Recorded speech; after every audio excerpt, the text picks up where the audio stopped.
Hello, ladies and gentlemen. This is Eddie Marcus, one more time, spokesman and advocate of basic human rights for all people.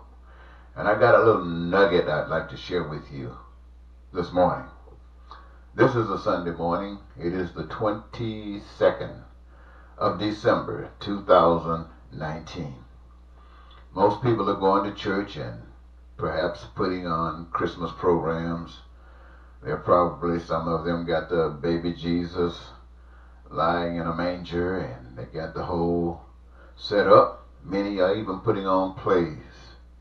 And some are just passing out gifts, showing their love for one another. And you're going to get perhaps a Christian message that you've heard before. And I'm not in that today because I recognize that that's a part of a game. God is a lot more than that to me. And so while giving this some consideration, a few thoughts, what I call nuggets, came to me. I jotted them down so that I could share them with you. And if you don't mind, I'd like to share them with you. People that support God, they want peace, they want prosperity, they want justice for all. They want those same heavenly things that they've been taught about for all people. Now, people that do not support God, they care nothing about justice and peace for all. They want only what works for them. Now, we have a representation here of the various people in our society. We have Republicans expressed here. We got Democrats expressed here. We got black people expressed here. We got white people expressed here. And we got men expressed here. And we got women expressed here. We got the young expressed here. And we got the old expressed here. Now, amongst the Democrats, you got people that are extraordinarily kind and good. And yet you got people who are just as selfish as they can be. Amongst the Republicans, you got some people that are very good and as kind as they can be. And you got people who don't give a heck about anybody. That's as evil as they can be. Amongst blacks, you got the same. Amongst whites, you got the same.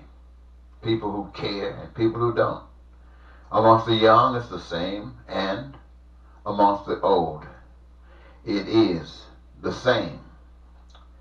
Here it is, though, my friends. People that support God will not sell God out for a piece of bread. They will stand for justice and will not sit down until justice flows like a mighty rushing stream.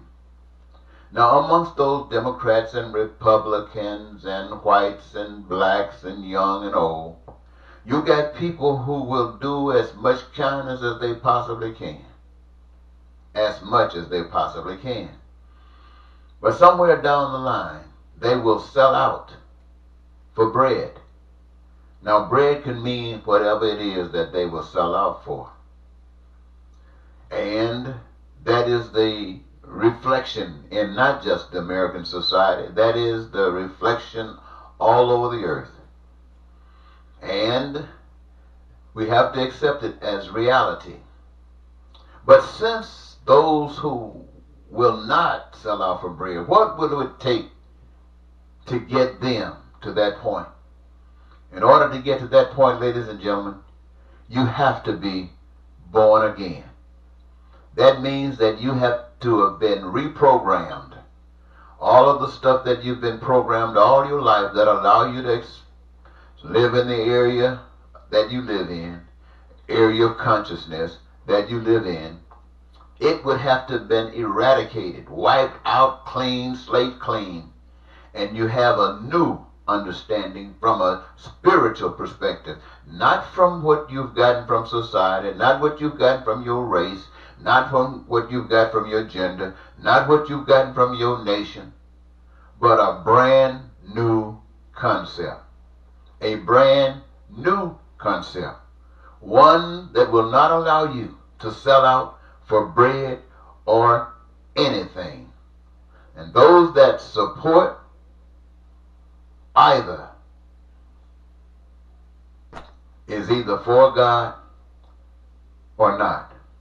Now, I recognize, ladies and gentlemen, throughout our history, individual histories, we have a set of beliefs that are kind of common.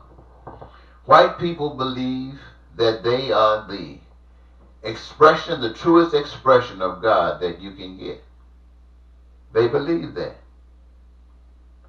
But yet, when we look around in our society and we see what's going on, we have a question. I recognize that black people believe that they are the most precious people, directly came from God, the first people. And when we look around us, we see the same kinds of things that's going on. You know, ladies and gentlemen, my mother had 12 children. I am the first. I am the oldest. I am the most precious. Just like whites are the most precious to God, blacks are the most precious to God, the young the most precious to God, the old the most precious to God. But do you know, with my mother and me being the oldest, there is a responsibility that comes from being first. There's a responsibility that comes with being the oldest.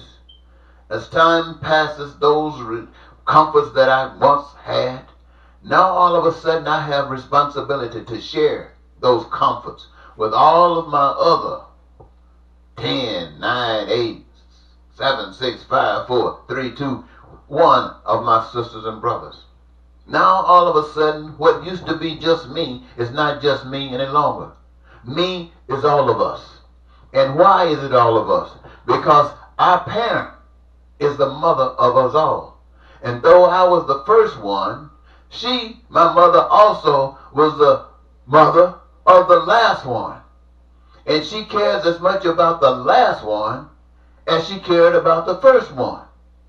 And so her duty and responsibility is to treat me in such a way that I will understand that not only am I important, everyone else is important too. And when I understand that the last one is just as important as the first one, then I become something really special to my mother, because she can trust me with all of my siblings. She knows that they are going to be protected. Even if she has to go away, they will be protected, because the first one is responsible for the last one. And I was taught well. And so when you white people who are the essential of your God, you got responsibility to the whole world. Not just white people, to the whole world. Because God is the creator, the mother, and the father of every human being on earth. And how you treat everyone on earth determines who you're listening to, who your mother is. Black people, the same thing. You have the responsibility of making sure that every human being on the face of the earth understands that your mother, your father, is the mother and father of every human being on earth. And you know that. And as a response to that, it is your duty, it is your obligation to be protective of every human being on the face of the earth. Not just black, but every human being on the face of the earth. Not just white folks, but every person on the face of the earth. Not just Americans, but every person on the face of the earth. And by this will you be recognized by your mother and father of your maturity, of how you have progressed in life. Because wherever that is not happening, you will not sell out for bread. In other words, before you allow anyone to be living in the shelters, before you allow anyone to be living and eating in missions, before you allow anyone to be living on the streets, to be homeless, to be begging for food, to be absent the process of education, unlimited and unrestricted, to be denied health care from the womb to the tomb, before you allow any of that to happen, before you allow any of it to happen, you will take the ultimate step and be martyred. Be martyred. Then your mother God, your father God can look down and say, my good and faithful servant, my wonderful child, well done. We counted on you and you did not let us down. Now, when you can do that, justice will flow like a mighty rushing stream. But as long as you can't, you're going to have this hell. You're going to have this hell. You see, it's not good enough just to be good. Because in being good, all of this hell grows right up all around us. And there's no one can look down on you and say, my good and faithful child. Because you were negligent. You didn't learn from your parent, or you learned from the neighbors. You learned from your peers. You learned from the status quo. And rather than grow, you died. I want to thank you so very much, ladies and gentlemen, for giving me this your moment.